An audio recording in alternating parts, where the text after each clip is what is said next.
અમદાવાદ પૂર્વ વિસ્તારોમાં પાણીની પારાયણ સર્જાઈ। પીવાના પાણીની સમસ્યાને લઈ સરસપુરમાં સ્થાનિકોના ધરણા। લાભામાં પાણી અને ગટર ઉભરાતા વોર્ડ ઓફિસમાં હોબાળો। પ્રતિબંધ હોવા છતાં પાકિસ્તાન ટીવી ચેનલોનું પ્રસારણ કરવાનો મામલો। આરોપીએ કરેલી જામીન અરજી અમદાવાદ સિટી સેશન કોર્ટે રદ કરી। પાકિસ્તાન કનેક્શનની તપાસ ચાલુ।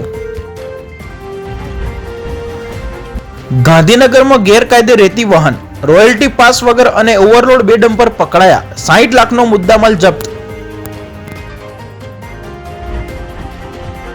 ગાંધીનગરમાં કોપર કેબલ ચોરાતા સવારે મેટ્રો ટ્રેન સેવા પ્રભાવિત।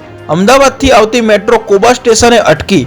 મધરાતે 200 મુસાફરોને પોલીસ વાહનોમાં મોકલવા પડ્યા। નવસારી હાઈવે પરથી સળિયા ચોરી કરનાર ગેંગ ઝડપાઈ। પોલીસે 2 આરોપીને 3360 કિલો લોખંડના સળિયા સાથે પકડ્યા। કુલ 7.24 લાખનો મુદ્દામાલ જપ્ત। ખેડા જિલ્લાની 273 ગ્રામ પંચાયત ચૂંટણીમાં શાંત શરૂઆત। પ્રથમ દિવસે એક પણ ઉમેદવારી નોંધાઈ નહીં। 4.6 લાખ મતદારો માટે 103 સરપંચ બેઠકો।